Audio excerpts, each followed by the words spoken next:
Today I'm be showing you Cole explaining his ultimate ability, passive ability, cards, hidden features in the cards, and what you need to know for best combos. To start off with, we have his ultimate ability, which is the train. While active, Cole leaves a trail of fire while moving and can stagger and ignite, causing burning damage. So when you use his ultimate, you'll enter like this fiery rage where anywhere you press your analog direction, you're going to immediately run and you can instantaneously do a dash. You don't need any buildup on your sprint to enter the next dash. And this dash causes, I want to say like at least 2x plus damage or at least 2x damage from your initial dash. I've not actually tested the exact damage, but it's significantly more powerful than the standard dash. Passive ability is he uses a powerful punch as a melee attack and can melee while rodeo running to tackle. So he can tackle while running. He takes a second to build up. Killing enemies using the tackle gives stim. There's something to note here. If he even is down to 1% health and he gets a kill using his tackle, he is immediately up to full health with 50% stim.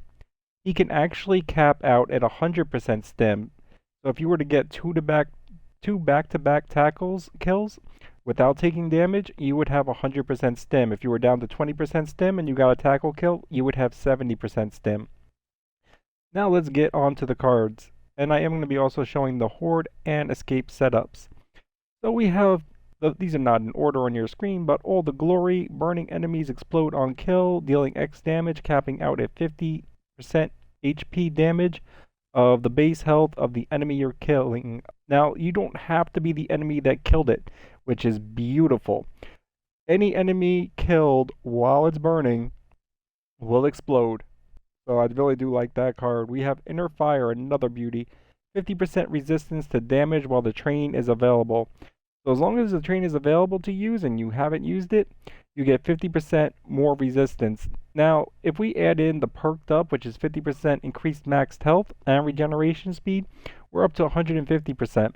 For 11,700, we can get another additional 25%. So that's 175 right there.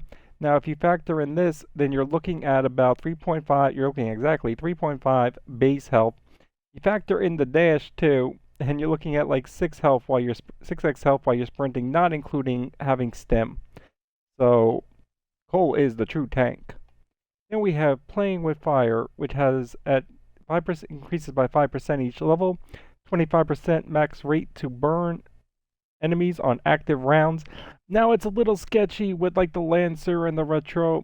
The Nasher, single fire weapons, every shot is like 25%. The higher rate fire guns don't seem to give the percentage on every bullet. I think it's timed by like every second, every 0.5 seconds of Lancer fire gives you that percentage chance to burn. But within a full level clip, if you're a 3 or above, you're very most likely to burn the enemy. Then we have Damage Dash, 40% damage resistance at max while sprinting. Makes him great to be the medic. If you don't have a jack, this setup right here, leaving the train available, makes him a real beast to pick up enemies. And we have Soothing Warmth. I feel this is more of an escape card, not a horde card. You have to be very close to the enemy. Generally, you're not running around tackling. I mean, if you're on a low-level beginner elite, and you don't have the, well, you wouldn't have the legendary yet, probably. But in any case, you do have to be basically near execution range to be able to reap the benefit. It's more for escape when you're running through and tackling. We have Burn and Recharge. If you were going for an old tackle build, that's great. 4% faster recharge rate on the train for each burning enemy. For Horde, I don't really see it serving any purpose. Burn Boost, active reload with 50% extra damage on melee kill. Same thing. That's standard score boost card. Extend the train by 1.5 seconds per kill during ultimate. Nice combo. You can get it going with the 2 health cards. Pyromaniac, the burn doesn't deal very much base damage. Until you unlock some of the higher cards, or until you lock your legendary. Personally, I'd still go with the glow and slow, but I know a couple people do like this. Most of the people I talk to do not see the point in using this. But test out, see the burn damage, and see how you like it with the extra if you want to try it. I don't like it. Torch Tackle is another tackle card. Burns and deals X damage, capping out at 250% damage to burning enemies. At max, it can 3 tackle down a pouncer, which is pretty nice. Defensive Tackle, I mean, it's not a bad card in the beginning, the very low levels. I think you unlock this early, even though it didn't unlock to just today. The epic score boost card and the defensive tackle just seem to be locked. So it doesn't matter if you get the kill or not, but you're getting additional stim as long as you have a successful tackle. Then we have Glow and Slow, which I think is a very interesting card to be a potential 5th card. At max, it reduces the enemy speed by 50%, so it slows them down, gives you more time to kill them.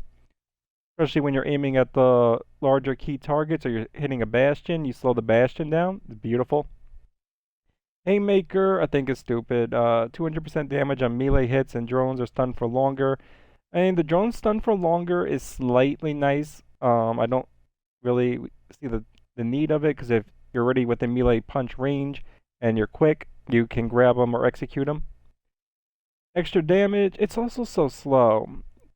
So, I mean, the extra damage is nice, but I prefer just tackling, jumping back and tackling again.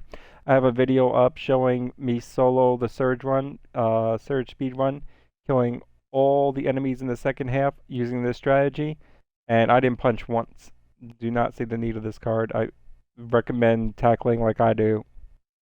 Another score boost card. We have 100% burn radius during ultimate. One of the not really worth putting on. Trash Ball Pro, 60% less damage from melee attacks. I mean, it's a nice starting card, or escape card. You can definitely use it in some of the escape maps as a potential until you get the 5 I'm going to show you right now. So for our escape setup, definitely Inner Fire. We can wait for the train to be available and then we'll become an absolute beast. Most of the escape maps are easier in the beginning, and he builds up his ultimate through damage. So, you know, get 7, 8 kills and move through the map at a decent pace, and you already have your ultimate. So, don't really see the need to build up the ultimate. Then we'll take the increased health. We'll take the tackle to burn, and we'll take the soothing warmth combo.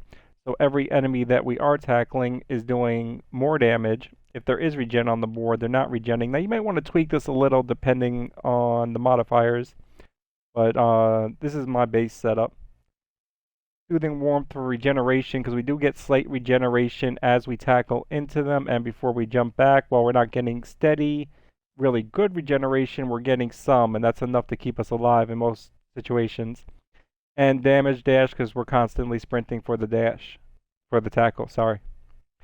One thing to note for escape is you do not want to put on all the glory.